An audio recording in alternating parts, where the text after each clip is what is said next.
This is Stock Talk, a discussion of stocks in the news with the analysts of Zacks.com. This week we'll discuss General Growth Properties in the wake of the number 2 mall operator warning the street that the ongoing slump in retail sales combined with the credit market lockdown is pushing the company to the brink of bankruptcy. Here to help us analyze the stock is Tracy Reinick. Tracy is our value stock analyst at Zacks.com. And right next to her, Michael Vodicka, who analyzes momentum stocks for us online. Ticker symbol GGP, correct? That's right. For this stock, I can't help but think that there's a little bit of irony here that the number 2 mall operator is going to get hurt this severely by bad retail sales.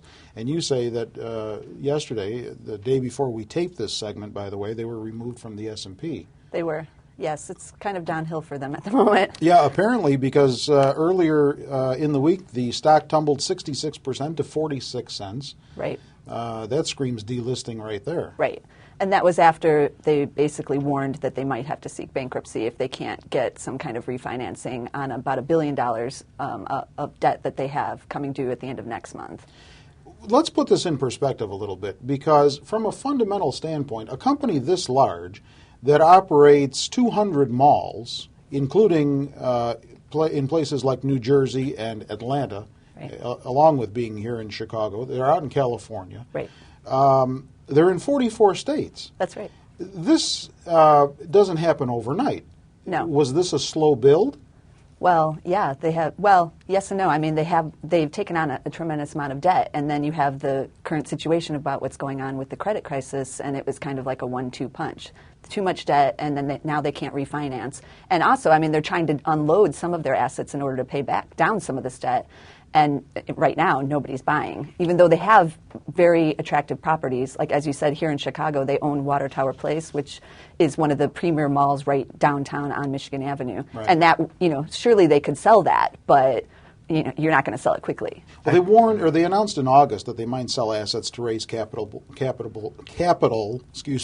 for servicing their debt, okay, right, that you just talked about.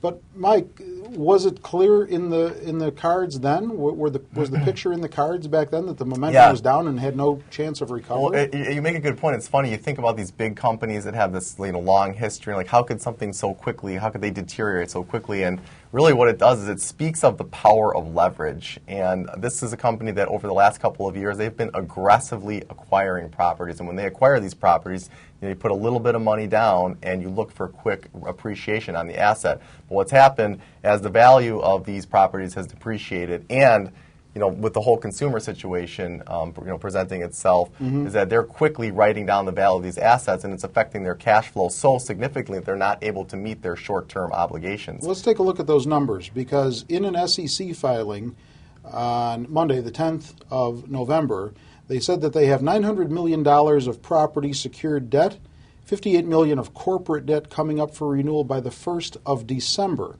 They also face another $3.07 billion in debt that matures in 2009. Right. So, to your point, exactly. Enormous. And one of the things too is that what they relied upon is their business model relied upon being able to refinance their debt every couple of years. And what's happening now with the credit markets locked up, they're no longer able to access these credit facilities, and it's hitting them really hard.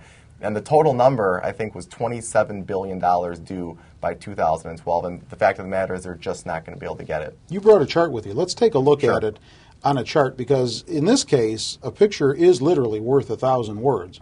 Tell us what this is a chart that goes back a year?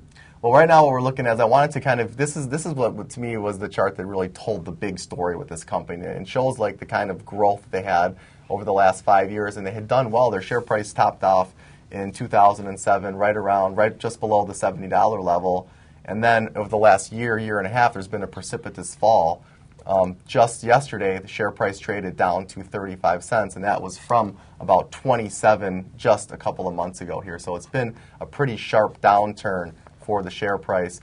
I wanted to throw in an interesting little tidbit that I found when I was researching the company is that just last year, the family that owns this company, which is the Buxbaum family, their stake in the company was valued at $4 billion. And as of yesterday, the stake was valued at $150 million. So that's roughly a 97% depreciation in the value of their holdings. So, and yesterday being November the 12th, the day before this taping, if you're following the calendar. Store vacancies at the regional malls are up 6.6% according to published statistics, the largest increase since early 2002. That's according to the real estate research firm Rice. In some malls, store occupancy rates are falling below 75%. Is this only the beginning in this sector? Are we maybe going to be seeing more of these things, Tracy? Well, yeah. I mean, if it goes down to 75%, it's not pleasant for them. It has to go down quite a bit more in order for the mall itself to be in trouble. And a lot of people are asking that question, even with general growth. What happens if they do go under? Will all these malls just shut down? Mm-hmm. But they do have a lot of properties that are much, significantly higher. Those will be bought out by their competitors, and people will go in and scoop up some of these properties. But it is the start of what we're going to see is a consolidation. The retail is slowing. There's too many properties out there, and you will probably see some of the non-performing malls, maybe not make it. Yeah, apparently it's been estimated that you can keep a mall open with 60 to 70% store occupancy, but the magic number is 40. Right. If it goes to 40, then it's Katie bar the door. Right. As far as that scenario is concerned. So I'm guessing then that real estate REITs are not, real estate REITs that have exposure to retail are not a good investment right now. That's not where I would want to be. No. That to me looks like an area of the market that's really getting clipped from both sides. Real estate prices are depreciating and consumers are strapped right now, so it's probably not an attractive destination. Okay. Do either of you own this stock? No. No. All right.